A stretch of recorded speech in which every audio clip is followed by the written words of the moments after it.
to our channel. Today Bible verse in Tamil.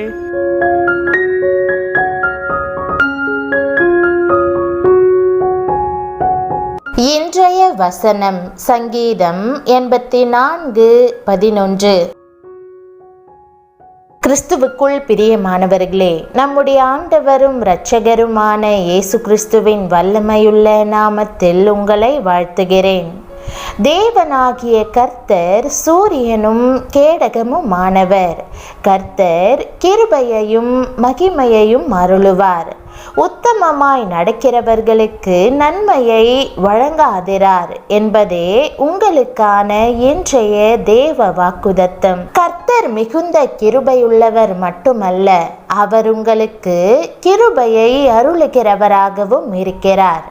அந்த கிருபை உங்களை சூழ்ந்து கொள்ளும்.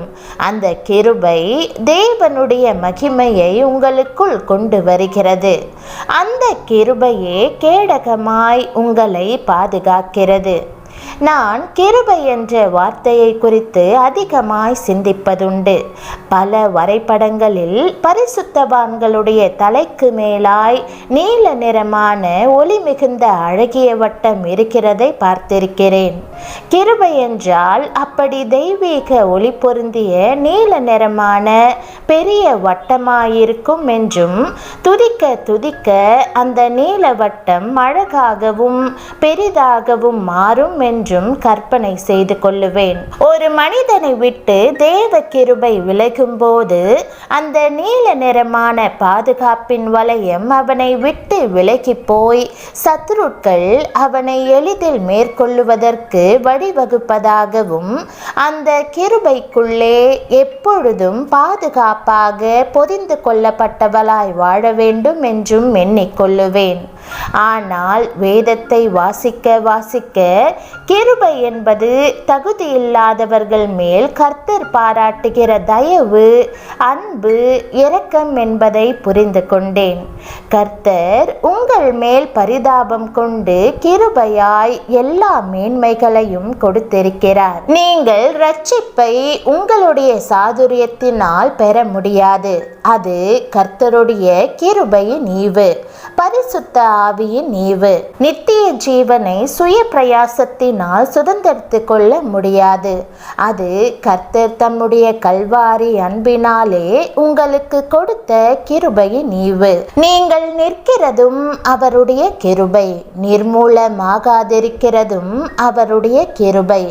இதுவரையிலும் பாதுகாக்கப்பட்டு ஜீவனுள்ளோர் தேசத்திலே இருப்பதும் கர்த்தருடைய கிருபையே ஆகும். அப்போஸ்தலனாகிய பவுல் தன்னை தாழ்த்தி, ஆகிலும் நான் இருக்கிறது தேவ கிருபையினாலே இருக்கிறேன், அவர் எனக்கு அருளிய கிருபை விருதாவா இருக்கவில்லை, அவர்கள் எல்லாரிலும் நான் அதிகமாய் பிரயாசப்பட்டேன், ஆகிலும் நான் அல்ல, என்னுடனே இருக்கிற தேவ கிருபையே அப்படி செய்தது என்று சொல்லுகிறார். பிரியமானவர்களே, ஒரு நாளும் என்னுடைய முயற்சி, என்னுடைய ஆற்றல் என்று பெருமை கொள்ளாதிருங்கள்.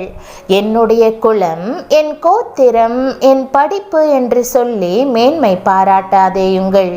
உங்களை தாழ்த்தி தேவ கிருபைக்குள் மறைந்து கொள்ளுங்கள். அப்பொழுது கர்த்தர் இன்னும் அதிகமான கிருபைகளை தந்து உங்களை உயர்த்துவார். இந்த வசனம் கூறுகிறபடி உங்களுக்கு தொடர்ந்து நன்மையின் மேல் நன்மையை கொடுத்து உங்கள் வாழ்க்கையை ஆசிர்வதிக்க தேவன் விரும்புகிறார். அப்படிப்பட்ட ஆசிர்வாதத்தை பெற்றுக்கொள்ள நீங்கள் ஆயத்தமாக இருக்கிறீர்களா? ஆனால் உத்தமமாய் நடக்கிறவர்களுக்கே ஆண்டவர் இது போன்ற ஆச்சரியமான ஆசிர்வாதங்களை வைத்திருப்பதாக வேதம் குறிப்பிடுகிறது. ஆண்டவரே, இந்த உலகத்தில் நான் எப்படி உத்தமமாய் நடக்க முடியும்? உம்மை விட்டு விலக செய்யும்படி எத்தனையோ சோதனைகள் வருகின்றன. உம்முடையதல்லாத விருப்பங்கள் என்னுள் ஏற்படும்படி அவை என்னை இழுக்கின்றன. இந்த சோதனைகளை நான் எப்படி எதிர்த்து நிற்க முடியும்? வறுமையின் மத்தியில் வாழ்க்கையே சவாலாக இருக்கும் பட்சத்தில் இவற்றை எப்படி தடுப்பது? உத்தமனாய் என்னை காத்து கொள்வது எப்படி என்று நீங்கள் கேட்கலாம். பிரியமானவர்களே, இது போன்ற கேள்விகளுக்கு வேதம் மீண்டும் மீண்டும் பதில்களை கூறுகிறது. காலையில் முதலாவது ஆண்டவரை தேடுவதும் அவரை உங்கள் உள்ளத்தினுள் ஏற்றுக்கொள்வதும் மாத்திரமே உத்தமத்தை காத்து கொள்வதற்கான ஒரே வழியாகும்.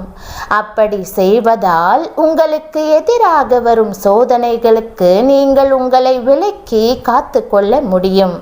அனுதினமும் காலையில் தேவனுடைய வார்த்தையை வாசித்து அவரது வாக்குத்தத்தங்களுக்கு செவி கொடுப்பதன் மூலம் உங்களை காத்து கொள்ளலாம்.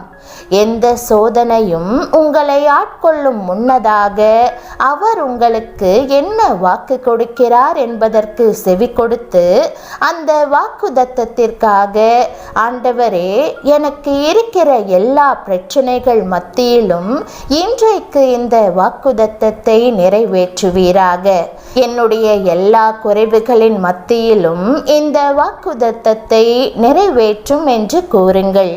இப்படி செய்யும் போது இந்த ஆசீர்வாதங்கள் உங்கள் வாழ்வில் பாய்ந்தோட ஆரம்பிக்கும். அமேசான் நிறுவனத்திலிருந்து ஒன்றன் பின் ஒன்றாக வரும் பொருட்களைப் போல இடங்கொள்ளாமற் போகும் மட்டும் ஆசீர்வாதங்களை தேவன் உங்களுக்கு அனுப்புவார். இவ்வாறு அவர் உங்களை உத்தமராக காத்து பலனளிக்கிறார். பிரியமானவர்களே, இப்போதே இந்த ஆசீர்வாதத்தையும் கிருபையையும் பெற்றுக்கொள்ளுங்கள். ஆண்டவரை முழு இருதயத்தோடும் தேடி அவரது ஆசீர்வாதங்களை பூரணமாக அனுபவியுங்கள். பிரியமானவர்களே, உங்கள் வாழ்வில் உங்களுக்கு நியாயம் செய்ய யாருமில்லை என்று நீங்கள் உணரலாம். சமாதானமில்லாத நிலையில், நம்பிக்கை இல்லாத நிலையில் காணப்படலாம். எப்படி தொடர்ந்து செல்ல போகிறேனோ என்று நீங்கள் திகைக்கலாம். தேவனுடைய வெளிச்சம் சூரியனைப் போல உங்கள் மேல் பிரகாசிக்கும். அவர் உங்களை தாங்குவார். நீங்கள் நீதியின் வழியில் நடக்கும்போது தேவனே உங்களுக்கு சூரியனும் கேடகமுமாய் இருப்பார். அனுதினமும் உங்களை நடத்துவார், உங்களுக்கு நியாயம் செய்வார்.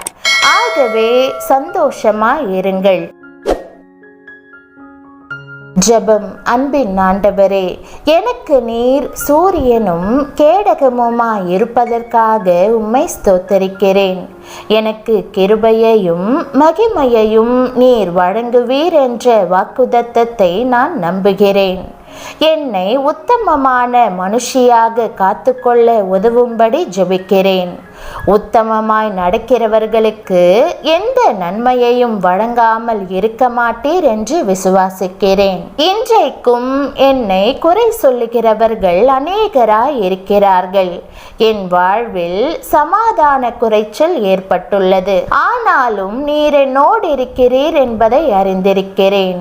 என் இருதயத்தை உம்முடைய சமாதானத்தினால் நிறைத்து தொடர்ந்து செல்வதற்கான பலனை அருளிச் செய்யும். என் பாதையில் உம்முடைய வெளிச்சம் வீசும்படி செய்து இந்த இக்கட்டான நேரத்தை நான் கடந்து செல்வதற்கு வழி நடத்தும். நான் நீதிமானாகவும் விசுவாசத்தில் நிலைத்திருக்கவும் உதவி செய்யும்.